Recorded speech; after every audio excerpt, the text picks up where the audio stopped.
Abagore benshi bakunze kwambara inkweto ndende ariko nubwo bazambara ntabwo baba bazi ingaruka zabyo. Muri iyi video rero ngiye kubagezaho ingaruka 10 zo kwambara inkweto ndende cyane cyane by'umwihariko ku bagore. Ingaruka ya mbere, kubabara amaguru.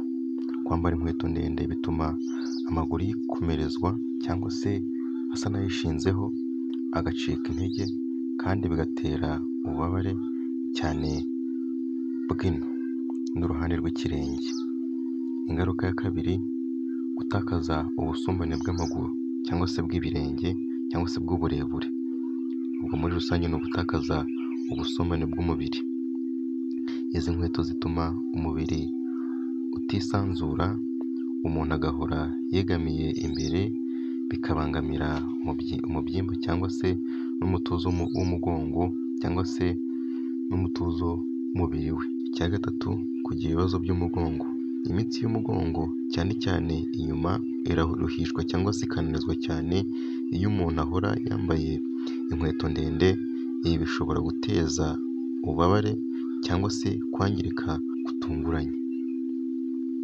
Ingaruka ya kane ahangaha twavuga gukomereka mu mitsi y'amaguru. Inkweto ndende zishobora gukomeretsa cyangwa se gutuma imitsi y'amaguru icika intege, iyi mitsi twita calf muscles, bikagabanya ubushobozi bwo kugenda neza.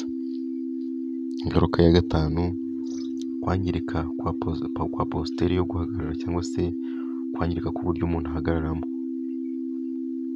Kwambara inkweto ndende buri gihe bihindura uburyo umuntu agenda cyangwa se uburyo umuntu ahagarara, bikaba byatera imiterere mibi y'umubiri.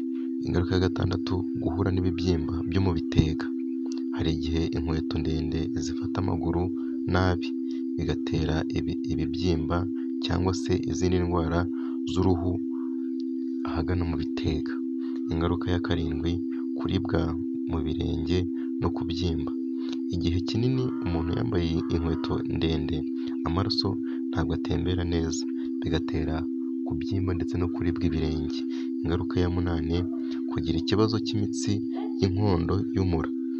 Ikoreshwa ryinshi ry'izi nkweto rituma imitsi yo mu nda n'inkondo y'umugongo irambirana cyangwa se ikarambirwa, bigatuma umuntu ahorana umunaniro. Ingaruka ya cyenda, kwikubita cyangwa se kugwa hasi. Inkweto ndende zibangamira uburinganire bw'umubiri, bigatuma umuntu ashobora kwikubita hasi byoroshye, cyane cyane nko ku nzu cyangwa se ku kindi kintu kimwegereye akaba yanitura no hasi.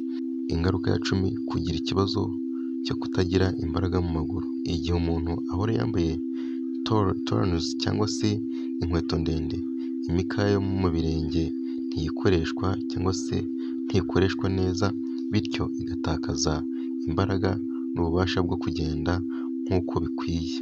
Mu gusoza iki kiganiro cyangwa se ibintu 10 rero, ntitwavuga ko kwambara inkweto ndende ari bibi burundu, ahubwo ni byiza kubigira ku rugero cyangwa se kuzambara ku rugero, ukamenya igihe cyo kuzambara no guha amaguru yawe akaruhuko gakwiye.